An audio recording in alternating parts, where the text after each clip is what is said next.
Detours. Brought to you by Sports and Spokes, the magazine for wheelchair sports and recreation. There's little doubt that women's sports is on the rise and getting more attention than ever before. When talking with former and current members of Team USA basketball, their pride of accomplishment clearly shines through, and though they still know they have a ways to go, the foundation for success has been established. Yeah, so we've been working really hard over the last, I would say, 10 years. You could see the movement changing a little bit. This is the largest women's wheelchair basketball tournament for national championships we've ever had. We have 14 teams here. And you'll see how many kids we have here. We have a lot of our junior athletes playing with our Paralympians and women. So we created this mentorship pipeline, and it's really stuck and had the girls stay in the program into adulthood.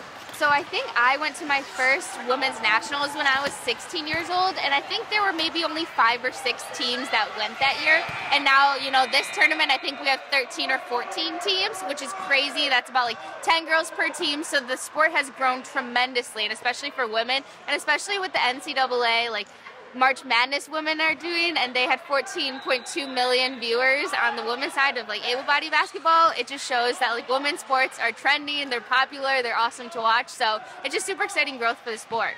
Coming back to this tournament is really my first time being around more athletes and more players than just my USA girls. So, for example, Zay on my team turned 14 today, and I mean, she's out there absolutely balling, and she is going to be one of the future athletes. We've got Itty Bitty Beast Mode just absolutely draining some buckets on us. So seeing this young talent here is extremely exciting for the women's game. I think, one of the blessings with USA is we know that the legacy is going to continue on because we have such strong programs here with juniors and college.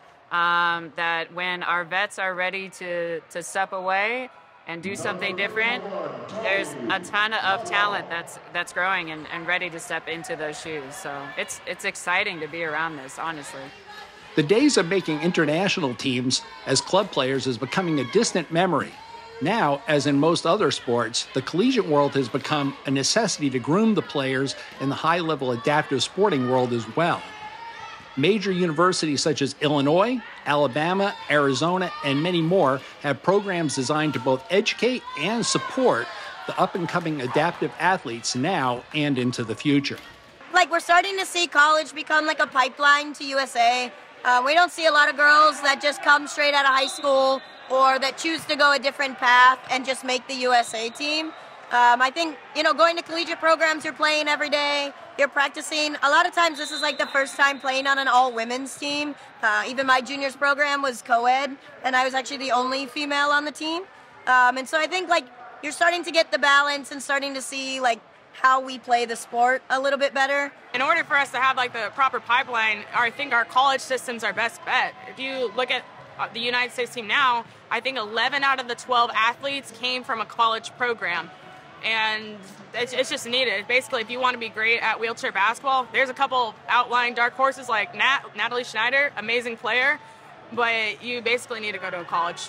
University of Illinois honestly changed my life. I had a great coach, Steph Wheeler, who developed my basketball skills and also just kind of made me a better person all around. Getting up at 6 a.m. 5 days a week is not easy, but it was a super exciting 4 years, exciting time getting my degree, and honestly, it made me the basketball player I am today.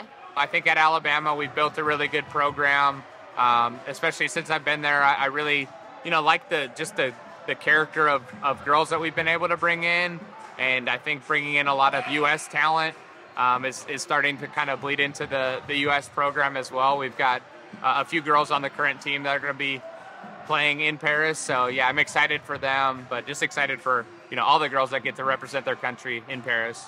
It's really been the funding, like figuring out the way that people can fund programs. I think colleges, we have, the USOPC has this movement of Paralympians made here and trying to branch out more with NCAA games where the women played at the halftime of the D1 final women's game for the first time ever. Last year we did it at the D3 and D2 games. So you can see that NCAA is starting to back us. It's a funding. How do you get the funds? How does the school allocate those funds for this program? There's very few, if at all, that are underneath the athletics umbrella. Most of us are under club sports, so we really need to shift into the athletics department. taking ownership, and then I think we'll see us grow. The other thing is point of saturation. How many athletes can, get an education and play wheelchair basketball or other sports at the same time? We'd like to take a minute to thank our sponsor, Sports and Spokes magazine. For nearly 50 years, they've produced stories on iconic athletes performing at the top of their game, given generational coverage of sports dating back to the 1970s, and they've shown the way with exciting and timeless magazine cover shots. To stay on top of all the latest news from the world of high-performance adaptive sports, go to sportsandspokes.com. Sports and Spokes, the magazine for wheelchair sports and recreation. Just as in the able-bodied world of sports, typically it's only the elite few at the very top of their game that have the chance to play on a Paralympic level. But there's no denying the health, confidence, and well-being that extends well beyond the court.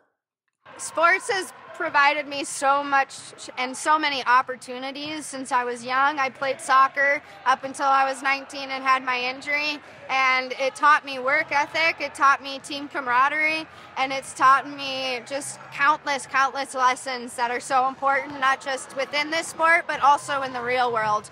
Without sport, I don't think I would be as successful outside of it, doing the things that I do in the nonprofit world and coaching. So incredibly grateful. Not only that, I've gotten the opportunity to travel the world and represent Team USA, which, is like, it's not much better than you can do than represent your country. Basketball has changed my life, and I know that that's kind of a cliche thing to say, but it genuinely has. Like, when I was a little kid, I was so shy, couldn't really hold a conversation with someone because I was too afraid and timid to really do anything. And then when I joined a team sport like wheelchair basketball, it forced me to talk with other people and make friends, and it really built my confidence to be good at something. And that's just translated to the rest of my life, because I've been playing since I started playing. I haven't stopped. So I started playing wheelchair basketball when I was 6 years old, and I fell in love with it right away. I like the team chemistry of wheelchair basketball. I like being able to do the highs and lows with a team and other people that are also going through the same journey as I am. Prior to cancer, I played able-bodied basketball. That was my favorite sport ever. I was on AAU teams, played for my school. So basketball was truly the love of my life when I was younger. And then when I was diagnosed with cancer, kind of being told I would never be able to play basketball again. So I thought that kind of more devastated me than the actual cancer part at that age.